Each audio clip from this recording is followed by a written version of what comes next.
Let's go to the Monday Night Football games. The first of two Monday Night Football doubleheaders.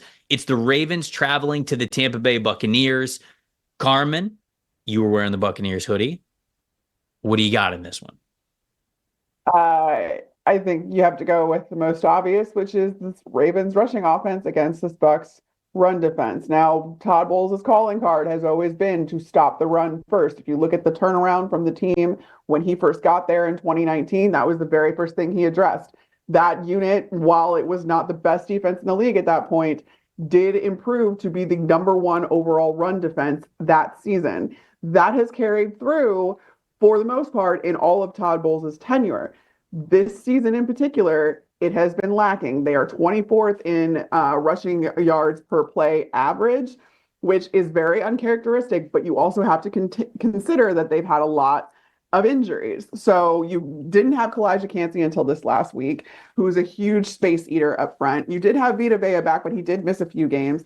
You also got Antoine Winfield Jr. back this last game. That has paid dividends against the run. And now that you have all of those guys on the field together, I have to imagine that this run defense is going to get back to what we're used to seeing from a Todd Bowles defense. That's going to be really hard, though, against this Ravens rushing attack, which is the best in the league by far. Again, we talk so much about Derrick Henry, but you've got the added factor that Lamar Jackson is also a major part of this run game. And he's also the quarterback, and he's passing just incredibly. I mean, if you're talking about MVP candidate in general, Lamar looks like he's going for a repeat. He already has over 1,500 passing yards, not just rushing yards. He is throwing the ball. He is diagnosing things. He's reading defenses better than anyone right now. And it's an incredible feat because of how much of a threat he still is in the run game, coupled with Derrick Henry. Teams are just not equipped to handle those guys. So the Bucs are going to have to be really good against the run. They're going to also have to be just specifically very sound as far as their tackling goes. The Ravens rank first in forced missed tackles in the run game. The Bucs rank 19th in missed tackles versus the run. So that's going to have to get better. And again, I think it will now that you have Antoine Winfield Jr. back on the field, now that you have Kalijah Kancey back on the field on that front. But that's what this is going to come down to for me, is how well the Bucs defense can contend with this Ravens rushing attack. No, I think that obviously that's a great call out, and every way that you talk about the Baltimore Ravens has to be stemmed around what they're going to be in the run game. Because if this team is going to be imposing their will in the run game, there's not much you could do. They're one of the top three teams in the NFL right now for a reason, and it is certainly because how they are able to play their game every single week. And and that includes like how they run the ball, which is, if you can dominate running the ball, things get a lot easier for you. So I'll go to a different side. I'll give a nod to Josh Capo for this, because he was texting me, and he started off the text by saying, "Hey, do you want an interesting stat?" And I was like, "Yeah, always," because Josh is always fantastic at it. Josh got really good stats. You guys should go follow him on Twitter, and always great work at Pewter Report. But he's like, "I have a stat that could be evidence to Mike Evans not getting 1,000 yards this season." I said, "Okay, well now no, I'm blocking." I don't want that. I was going to say, now not only do I not want the stat, but I'm blocking your number. But he did point something out, and he said that Evans is still getting somewhat similar volume, but the average depth of target is lower. So the catches that he's making, he just has less of those explosive catches. And when I went and I did a little bit more research on it, he's right. But he's not just right for Mike Evans. Mike Evans' average depth of target this year is 12.5. That'd be a career low for him. Chris Godwin is also 5.7. That's a career low for Chris Godwin.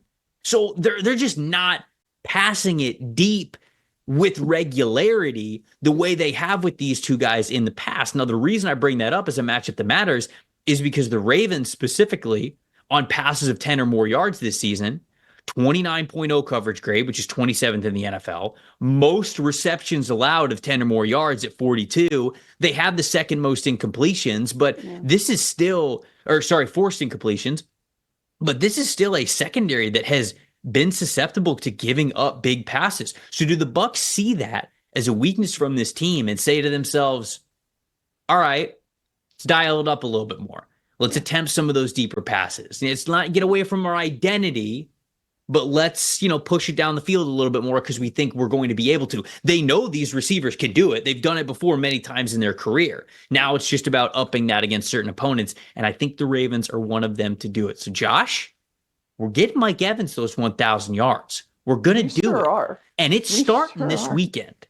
So I don't know. We'll see. Well, I so much enjoy like how much responsibility quarterbacks take for Mike, because I just remember when like Mike had missed some time and Tom Brady was the quarterback in Tampa. He was like really, forcing the ball in those last couple of games to Mike Evans to make sure he got 1,000 yards. And I think Baker feels equally responsible for getting Mike his 1,000 yards. And then, everything else is gravy, but like just get Mike to that number. And like how much like the team works together to make sure it happens. It's very heartwarming.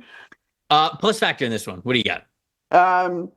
Yeah, I'm gonna just kind of go with what you were talking about initially, or just there was, can the Bucs push the ball down the field a little bit more because of the fact that they're going to have to outscore the Ravens.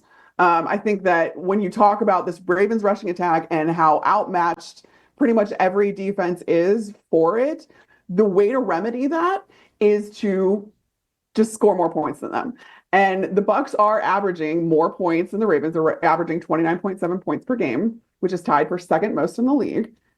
But the Ravens are averaging 29.5 points per game. So it's a literal differential of 0.2 points, which isn't real because we don't actually use fractions when you look at the final score. I think Tampa needs to be better on third down in particular, even though they already rank fourth. But like that's like this is the margin of error we're talking. Like they need to be even better than fourth in the league on third down. They need to be even better in the red zone where they're currently ranked in the top 10. And for the love of God, do not turn the ball over. That is the main thing. I think all of this is to say that my plus factor is essentially Baker Mayfield. And can he take care of the football? Can he push the ball down the field? Can he outscore the Ravens and be smart about it? We've seen turnovers just kind of come, or takeaways like from this Bucs offense come in chunks. It's 3 interceptions against the New Orleans Saints, which doesn't matter because they blew him out of the water anyway.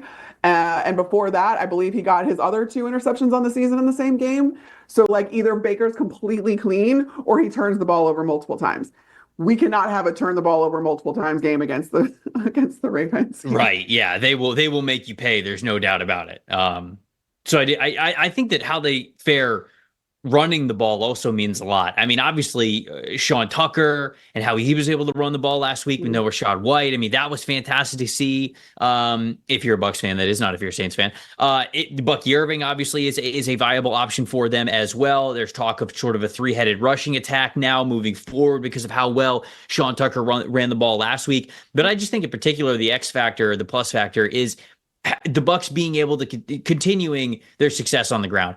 Last year, 3.4 yards per carry average for this team. This year, it's a 5.3. I mean, that is a world of difference when you have that sort of change. Now, the offensive line's blocking better for them, and I think another shout-out could be how good this Ravens defensive line is. When we were doing our In the Trenches defensive line rankings on the Tuesday episode of the NFL podcast, myself and Ollie Conley, we both had the Ravens as the second best defensive line in the NFL. So certainly those guys can come together and really wreak havoc. But again, it kind of comes down to the success is, can the Bucs still run the ball and be a plus factor here for this team against a really good Ravens defensive line?